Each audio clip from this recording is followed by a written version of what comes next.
wassalatu wassalamu ala rasulillah wa alihi washabihi wa mawala amma ba'd.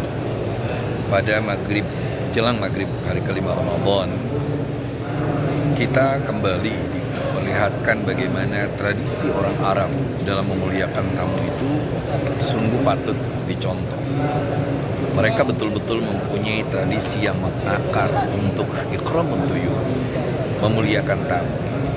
Bahkan kalau ada tamu yang menyatakan kesediaan datang melalui undangan mereka, mereka tak segan-segan untuk menjemput kita. Tradisi ini ada bahkan sebelum Islam datang dan tidak berkaitan dengan agama manapun, tapi tradisi yang akhirnya menjelma menjadi spirit keagamaan. Ikramud duyuf. Di samping ikramud duyuf, mereka pun kalau kita makan di tempat mereka, tidak hanya mengundang kita, mereka undang tuh tetangganya, saudaranya. Karena orang Arab punya tradisi untuk makan bersama.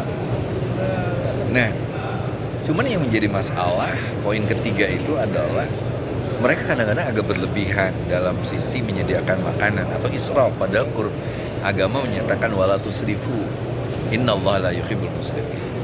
Jadi kadang-kadang ada makanan yang berlimpah dengan bermacam-macam. Jenis daging pun bermacam-macam.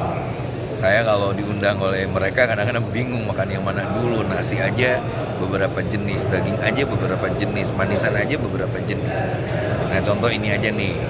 Nah, ini buka puasa aja kita udah dapet roti, kurma, yogurt. Tuh ada kue lagi tuh. Kue, zaitun. Terus apa lagi? Nah, yang berlebihannya tentu tidak boleh kita ikuti, tapi mereka berangkat dari ingin menyenangkan tamu.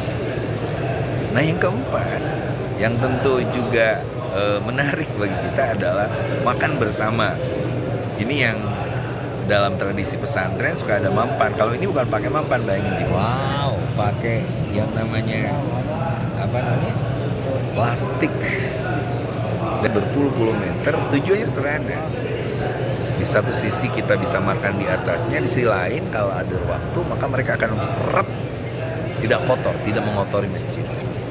Tradisi makan bersama ini menjadi menarik bagi kita semuanya. Nah, di samping itu tentu ada tradisi kalau kita diundang di rumahnya dipisah dong laki-laki dan perempuan. Seperti itu. Setelah itu kita akan terus berbicara dengan mereka. Mereka bisa menyebutkan jenis ini apa, nama makanannya, karena inilah hebatnya bahasa Arab. Kalau kita misalnya membaca kitab Qomus Al-Muhayyiq misalnya, atau kita membaca beberapa kitabnya Fairuz Zabadi. Fairuz Zabadi membuat identifikasi bahwa kadang-kadang satu jenis benda, nama itu diberikan beberapa nama.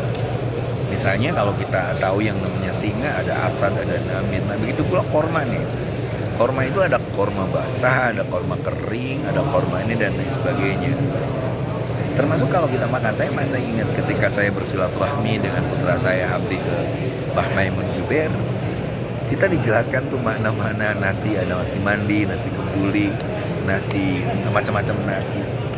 Kenapa? Karena itulah cara orang Arab untuk memuliakan sebuah benda.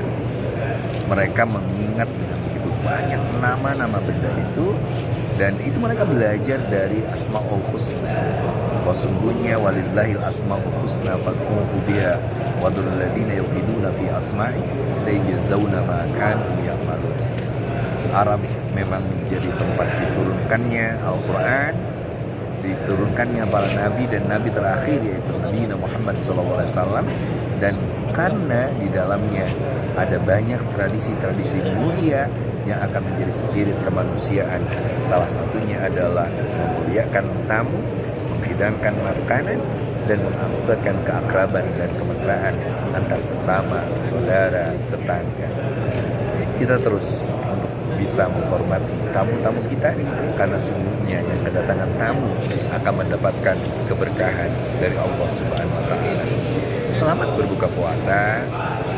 Orang Indonesia tentu sudah tarawih beres ya. Nah, di sini kita baru mau buka puasa dan kita akan tarawih. Di sini tarawihnya 10 rakaat plus 3 witir. Jadi ada 13 rakaat. Yang menarik itu kalau sudah panjang bacaannya imam, tiba-tiba kita kan udah ngantuk-ngantuk begitu ya. Tiba-tiba imam baca sabbih isma rabbikal a'la allazi khalaqa fasawwa. Itu gembira. Kenapa? Itu artinya kita udah masuk witir yang rakaat ke-11. Setelah itu ke-12-nya kita baca surat Qul ya, Al-Kafirun, setelah itu surat Al-Ikhlas. Oke, semuanya didoakan mudah-mudahan bisa melakukan ibadah di bulan suci Ramadan di tempat yang sangat suci yaitu Masjidil Haram, karena kita bisa langsung melihat Ka'bah Baitullah dan kehadiran ribuan, puluhan ribu, ratusan ribu umat Islam yang terus membaca Al-Quran. Wa nunazzilu minal Qur'ani ma huwa syifaa'un wa rahmah wa la yaziduz zalimina illa khasara. Wallahul muwaffiq ila aqwamit thoriq. Wassalamu alaikum warahmatullahi wabarakatuh.